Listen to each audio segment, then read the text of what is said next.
Okay. All right.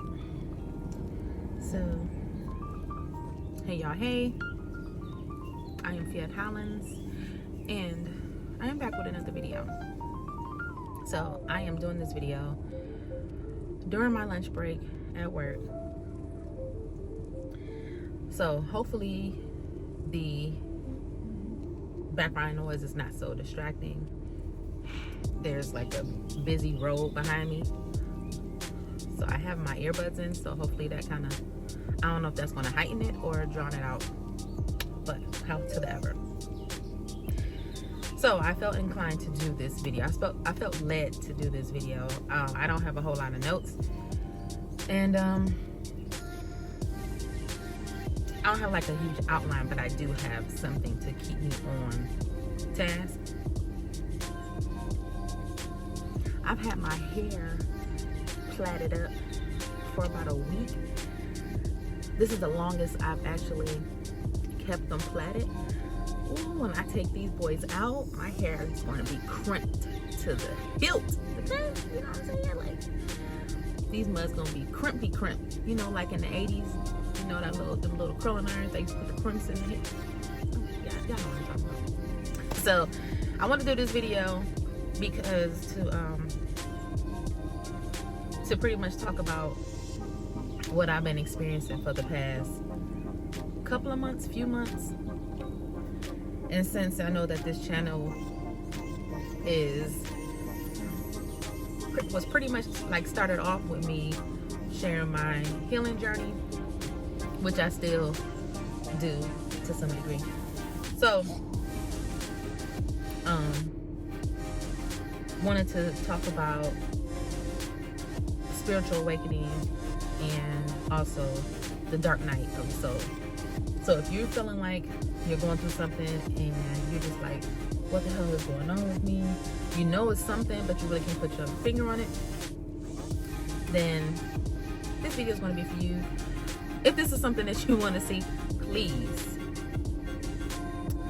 hit the subscribe button and the bell to be notified if you want to hear more videos about personal growth and all that good stuff. So I just really been thinking, because I have been in this, I feel like this dark night of the soul for a few months. And instead of it being just looking at it in a negative way, I always find a way to see the positive in everything. Every single thing. So I'm the one that believes that everything happens for a reason and that there's a lesson to everything. That's just how I look at just life, period. And I made a Facebook post a few weeks ago about how I didn't know, I felt like something was going on with me. I had been really just sad lately and just been feeling like isolated and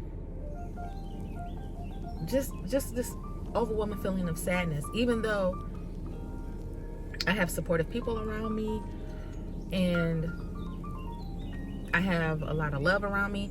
I was just feeling this sadness. And this was before my grandmother passed. So my grandmother passed September 21st, 2022. So even before that, I was feeling this sense of sadness and loneliness. But, you know, her passing didn't make this any better. However, so I realized that I was going through this awakening. So back to the Facebook post. So I made this Facebook post about how that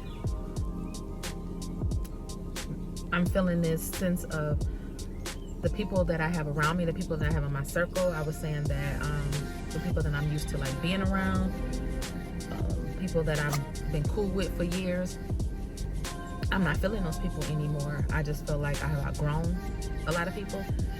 And I pretty much said that I felt like I was going through growing pains. And this has to be what growing pains feels like, because it's painful.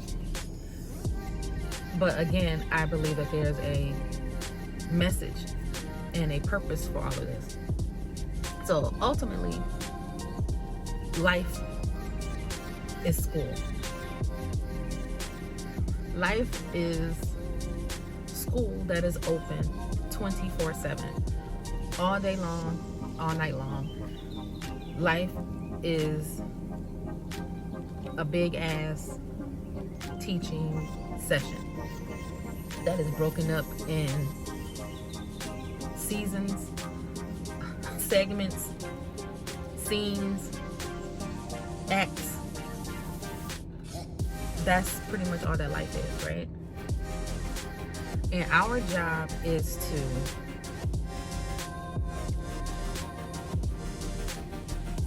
see what the lessons, what is being brought to us is trying to teach us. Because at the end of the day, I feel like we are here to reach our highest selves. If you all are not familiar with Maslow's hierarchy of needs, at the top there's a pyramid. It's like a triangle, and at the top he says that our goal is to reach self-actualization, which is our highest self. So we are to spend our lives figuring out really who we are, why we're here, to be of service, so then we can just leave this earthly plane. So it sounds all simple.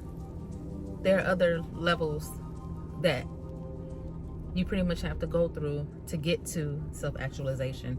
So like at the bottom of the pyramid is like our basic needs, like food, shelter, clothing. These are needs, hierarchy of needs, right? So needless to say, I'm definitely not about to go through the hierarchy, because only I can remember is the bottom one and the top one. So basically the bottom one, if we are struggling to get our basic needs met, food, shelter, clothing, we're not thinking about our higher self. We're fucking trying to survive just this basic, how am I going to eat? Where am I going to, how am I going to get these clothes? Where am I going to live?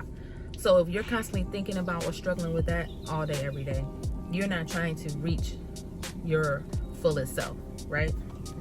That's basically the concept. So every encounter, every incident, every event is a teaching tool. We are to get something from everything, every single thing. Even the simplest thing, like going to a gas station and the person coming into the gas station opens the door and holds it for you. This is me, just off the cuff. Even that small encounter is here to teach us something. We can learn something like, oh, that was friendly of that guy. Or if the person opens the door and tries to come through before you come out, instead of holding it for you, you learn something from that, like, oh, well, I feel like that's rude, and this is for real me coming off the cuff. But I hope you understand what I'm saying. Every encounter, incident is meant to teach us something about ourselves, because we are all mirrors. So this is, in my head, I visualize that we are all walking around, right? And instead of our faces, we have mirrors in place of our head. Just think of a mirror, right? So we're just all walking around,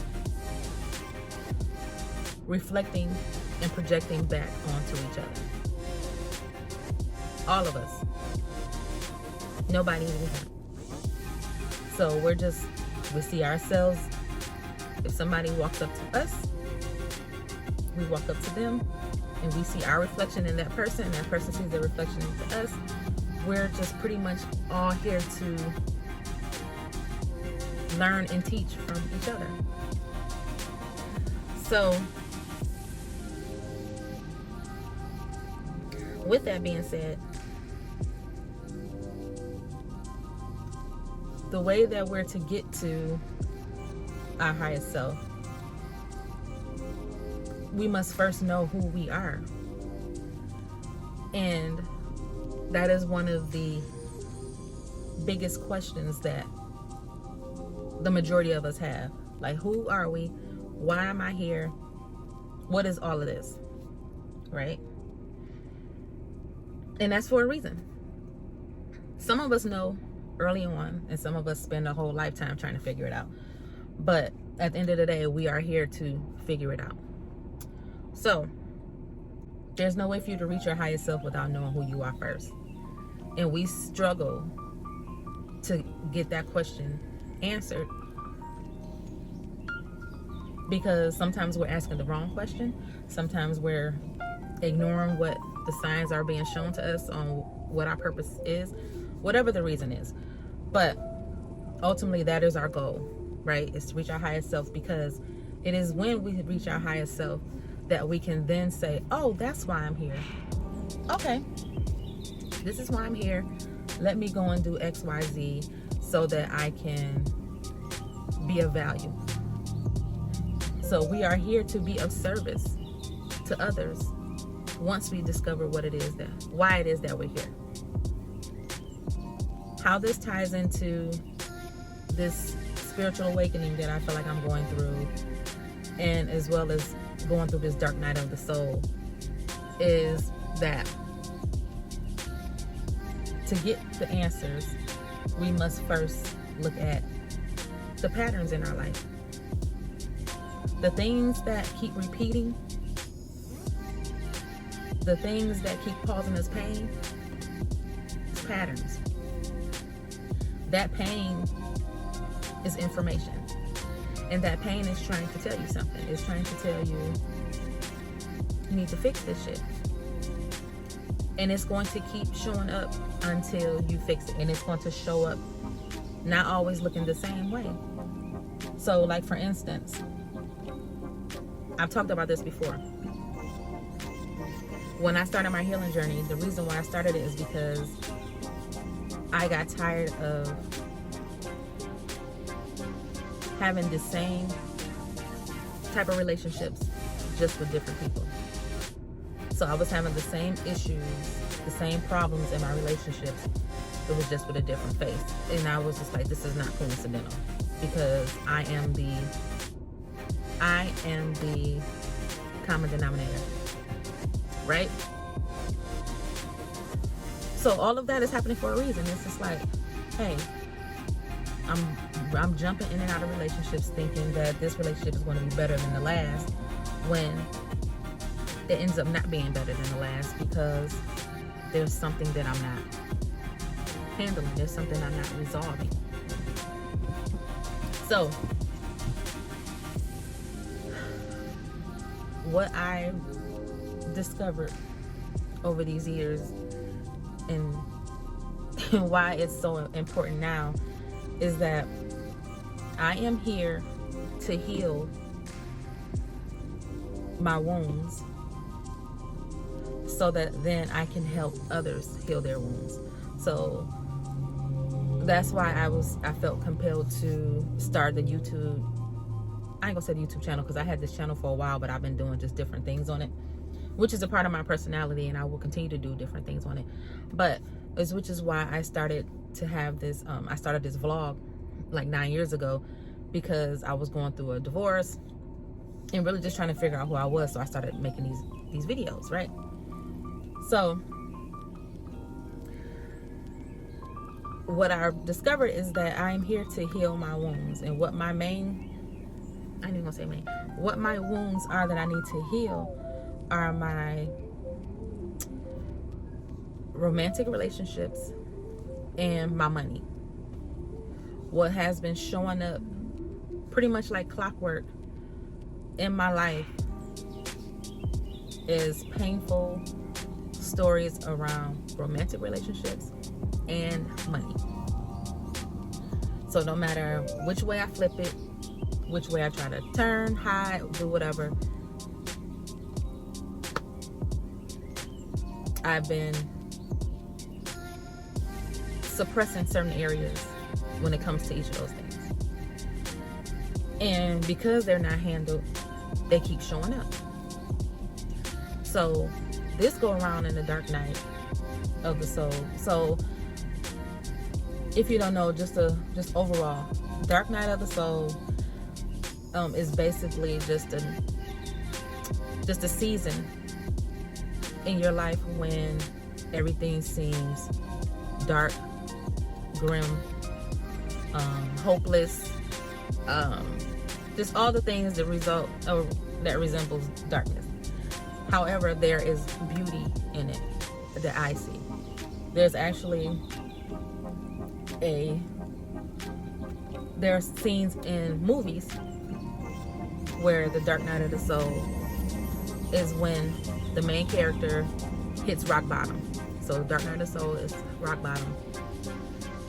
And while you're in rock bottom, it's the time for you to, for real, reflect, get closer to yourself, to really say like, hey, what is it that I want?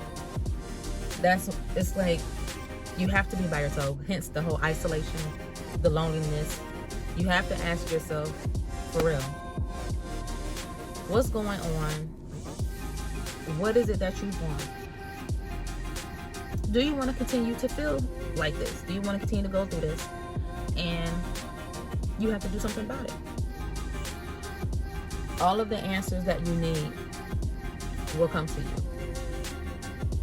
There's nothing outside of yourself that's going to help you deal with the dark night of the soul.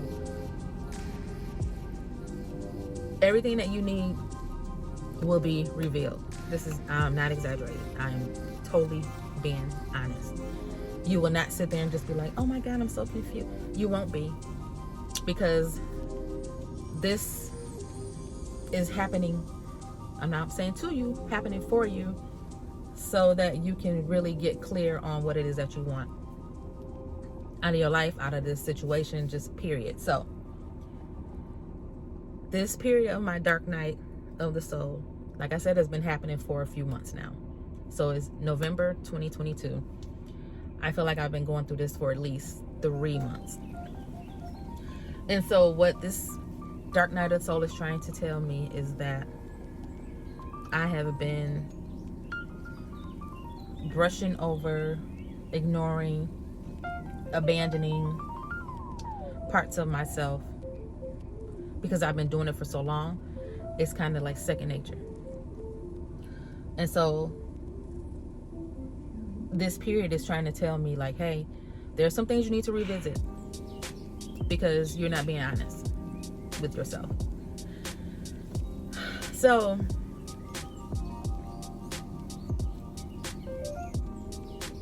what I'm realizing is that once you get clear what your pattern is, that takes you down a rabbit hole to some other things, and you start realizing like, oh, I remember when I did this, and then that's why this happened, and then now this is showing up in this area. So for me, since we have to heal our wounds, and like I said, I have wounding around romantic relationships and money, and those relationships also can be friendships as well. So what I realized is that I have been, how can I put this? Okay. I'm thinking how to tie this up. I realized that because of my wounding, so for example, because I don't want this video to be super duper long, but again, I'm not going to rush this because I'm doing this organically. I want this to flow. I don't want to feel like, oh, this has to be a certain length. I'm letting this flow. But I don't want this to be 3 hours either. I'm going to say that because I ain't got that much time because I'm on lunch. So once you've done all the counseling and taken all the courses and did all the reading and all the stuff that I've done over the years, you will come to understand why it is that you do what you do, right? Through, psychology and sociology and all the things, right? So what I discovered is that I have huge wounding. My core wounds, I would say, and this goes back to when I was young, so from childhood. My core wounding is that I always felt like I was not seen or heard, and that I was not good enough. Just to give you an example, but these are my core wounds, like legit mine. So what happens is, when you're younger, we form these attachment styles. Google attachment styles. I'm telling you, it'll change your life. You get these attachment styles based on how you were raised.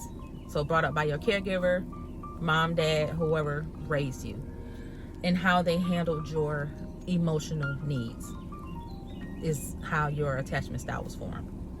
That is just for real, just an umbrella, overview. So, because of how I was raised, because my father was physically and emotionally unavailable, and my mom was emotionally unavailable, like she was physically there, but she was emotionally absent, I grew up to be one who was emotionally unavailable. And so I was really just detached. And so, because of that attachment style, I took that from my childhood and brought that into my adulthood. So now, in every relationship, every friendship, every romantic relationship, every relationship period, the way that I handle my money, I have this disorganized attachment style, which the technical term for it is a fearful avoidant. So that in a nutshell just means that I have this high need for emotional connection,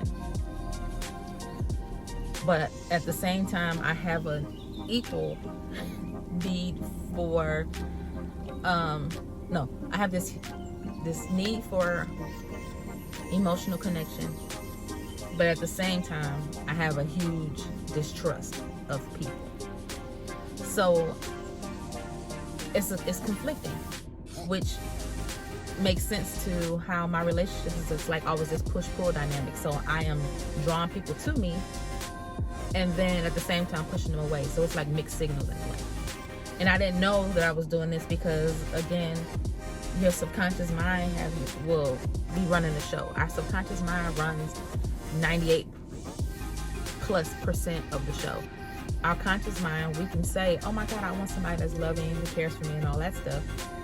But the subconscious is constantly drawing in people who is pretty much feeding into your core wounds, period. So I'm sitting here saying, I want this person to love, care for me, blah, blah, blah. But then I'm attracting people who are married, who are emotionally unavailable, because low-key, I am emotionally unavailable. So I'm pushing people away because I'm feeling like I don't deserve love. I don't deserve to make a certain amount of money, because my core wounding is that of I am not enough. I am not good enough. Do y'all see where I'm going with this? So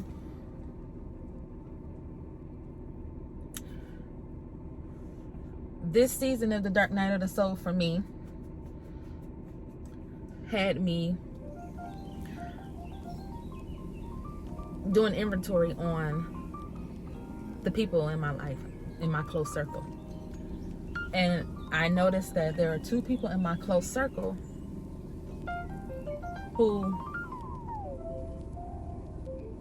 I've allowed to stay in my circle for too long. And I've allowed them to stay in my circle for too long because of my core wounding. So, because of my core wounding of not feeling seen and heard, my core wounding of not feeling good enough, what my patterning has been is I would jump in and out of relationships. I would have casual relationships because I wouldn't allow people to get close to me because I had this disorganized attachment style, because I have this distrust, and because I really, really, really want people to be close to me. But at the same time, I don't trust that people can meet my needs, because no one has ever been able to meet my needs emotionally. So it's been just this push-pull, tug-of-war cycle that's been going on, right? So what happens is I will attract all the people who would be attracted to me sexually, be attracted to me intellectually and all the things, but they would not want to commit to me, in a relationship. And so for a while I said this is okay, because it's like I don't want to be committed anyway, because I have a fear with that, like people full of shit, all of the the negative programming and all of that's attached to that, right? So what I would do is attract these people. We would be intimate in some way, but then we would just be cool. So I thought this was okay until I started thinking about it, like,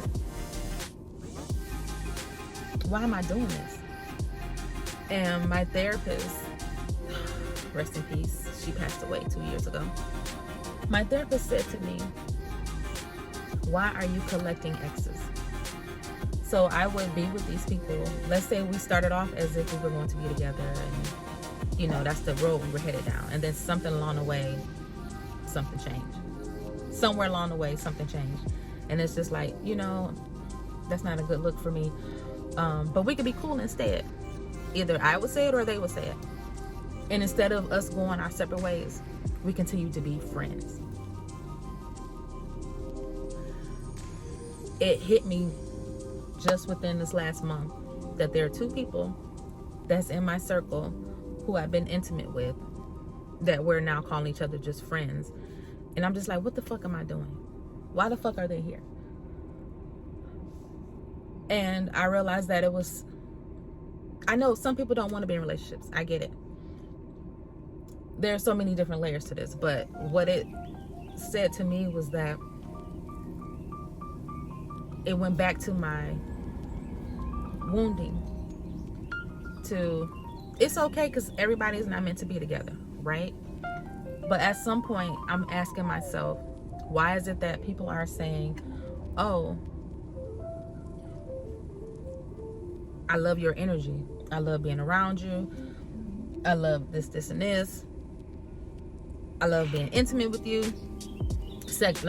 I love having sex with you. Let me just say what it is. It's like all the boxes are checked, but then when it comes to coupling, there's no follow through. And that started having an effect on my esteem and my confidence. But for the most part, I feel like I am a pretty confident person.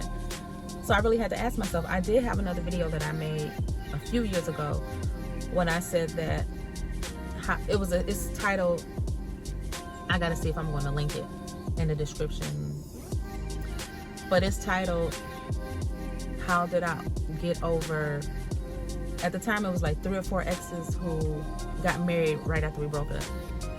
It kind of falls along the lines of that. You're with a person for several months to say a year or a couple of years, and as soon as y'all break up, they marry somebody else. It's like something ain't fucking right here. So I feel like this dark night of the soul is happening because I feel like I keep people around. For one, it's like, who wants to be alone, right? Or we think being alone is scary. Like I said, I have a great support system.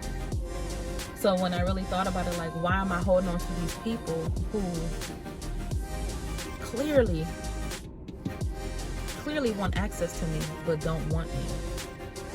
I am 47 years old, and it's been empirically proven in my eyes, using my data using my research, that casual relationships don't make me feel good. And as many casual relationships I've had, and I really thought that, that was for me, that being in a relationship is not for me. I realized that that's not the truth. That is one of the lies I've been saying to myself. And one of the ways that I've been abandoning myself and not listening to myself. So this is the first time for real that I've been honest by saying that I do want to experience true love with someone.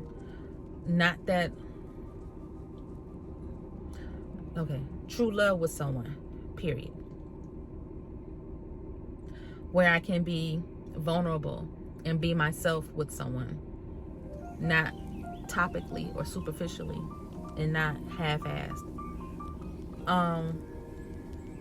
And I realized a lot of relationships, friendships, otherwise, a lot of them, the foundation is shoddy because they're built on secrets and lies. So if you all are into astrology, I recommend the book. See, this is off the cuff, and I thought I was going to remember. Her name is Chani Nicholas. She's an astrologist. She has a book called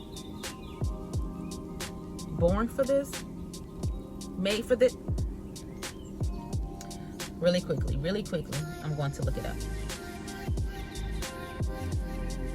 I recommend it if you wanting to know or get a better idea of maybe who you are, why you're here, blah, blah, blah. Again, all of these are just tools. Nothing is just like actual, factual. I rely on a lot of tools to help me to understand who I am, who I be. So, in this book, she states that, again, not going to get too deep, my moon is in Aquarius in the 12th house. So your moons are related to your emotions. And, the sign, the house, the sign is Aquarius. Which means my emotions are pretty detached, because I guess Aquarius has a propensity to have like detached emotions, which makes sense because I've been able to have these casual relationships and casual friendships. I just been able to detach myself from a lot of shit all my life, which I think could be a good thing, not necessarily a bad thing at all. But what I've learned is that I've also been detaching myself from my own emotions, and that helps. Not helps. That hurts you, me. It hurts you in a way that when you're detached from your own emotions, you can't really connect to anyone because you're not connected to yourself. And at the end of the day, we are all here to be connected to each other. That's first and foremost. So my emotions are in Aquarius in the 12th house. The 12th house is the house of secrets. The house of things hidden. Darkness. Now, I was seeing this in my life before I even read this book. So it was really mind-blowing when I finally read the book, and it was just like, are you serious? So I am drawn to things that are done in the dark, and drawn to things that are taboo, often not talked about. And I am drawn to, I am here to pretty much uncover the dark sides of the family, the culture, society, all those things. Yeah, see where I'm going with this. What has been showing up in my life is that people come to me to tell me all their stories, their deepest, darkest secrets. And also, as it relates to this dark night of the soul, it made me uncover that the relationships that I'm having with these people that are my friends most people don't know that I've been intimate with them. I've been sexual with them. Had sex with them. Whichever way you want to put it. So on the outside, people looking at it like, oh my God, it's so cool that you can be cool with these dudes. And, you know, there was nothing there. You know how it's that whole thing like men and women cannot be friends. Because there has to be some sexual component to it. I've been saying or leading people to believe that all of these years that it's just been a strictly platonic thing, when that's a fucking lie. So I just said that I can no longer lie to myself. So I told my friend jokingly, a friend of mine jokingly, that I was about to be on my Corinne Steffens on some superhead type of stuff, and I'm about to just fucking write this book and blast all of these people who are pretending to be a certain way when they're fucking not. But instead, I'm just going to tap into my creativity and turn it into like a short film or a skit or something like that. So this is what this Dark Night of the Soul is here to expose. Because that's what it does. It's really helping you to see where it is that you should be putting your attention on. So it's nothing to be afraid of. It's really a means to help you tap into what you've been ignoring or dismissing. So I've been abandoning and lying to myself for way too long. And so the reason why it feels painful is because I have to disconnect myself from people that I've been quote unquote connected to for years. So just like in the movies, the person is just like, oh my God, this is the love of my life.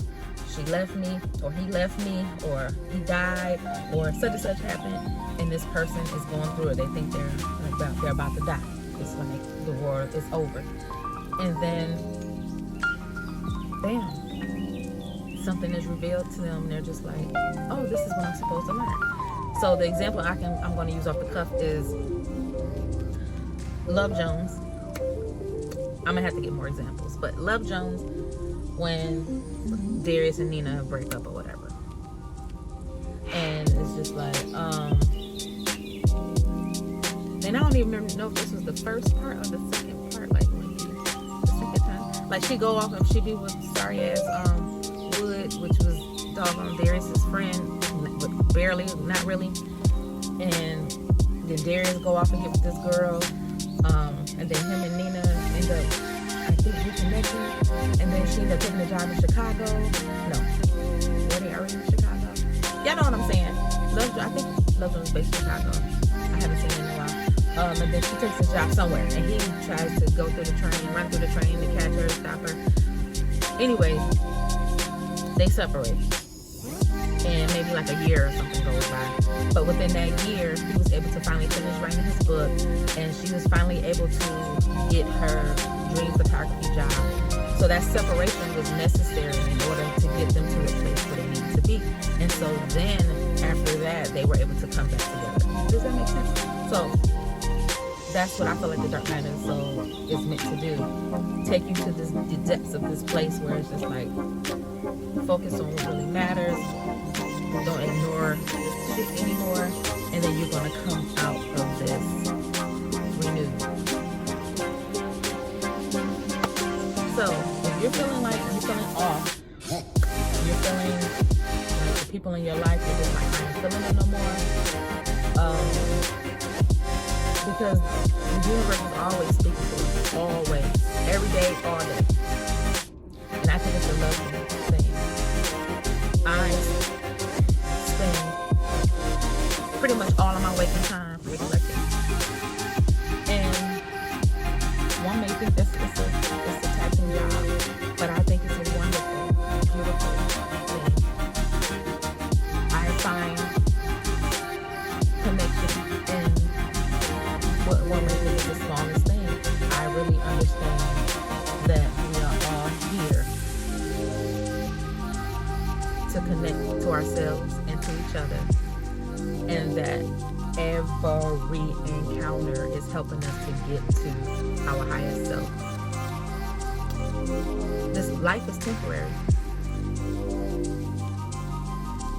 This dark night of the soul is temporary.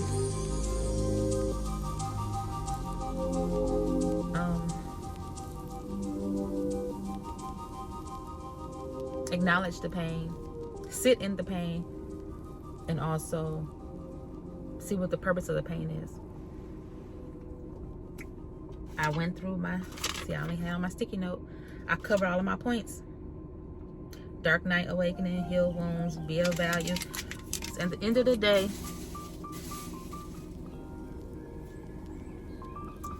our purpose here is to find out why we are here. Get about the business of why we are here so that we can reach our higher self. And by reaching our higher self, we'll be able to be of service and of value to others. So I'm clear about why I am here. My purpose here is to help people really find their purpose. And the way that I'm doing that is by showing up in my purpose so that you can see that it's possible. And that's the reason why I do all the things that I do. This is why I working on or doing like the movie podcast and the Rants and Recaps podcast, the Journey to Becoming podcast, because I am a multi-passionate creative person. I am not here to be just this in the box type of thinking, do one thing type of person. So I'm showing up in all of my extensions to show you that it's possible to do that. And that is my way of being in service. And yeah, 43 minutes. That feels like the perfect time to stop. So hit that subscribe button, hit that bell to be notified. Let me know in the comments if you're going through a dark night of the soul, if you're having a spiritual awakening, or if you've had one before. Let me know what your experience has been, and share this with someone that's going through, or you think is going through, a dark period in their lives, and let them know that there's beauty on the other side and that it's going to be okay. And yeah, thank y'all for watching. Feel that shit. Bye.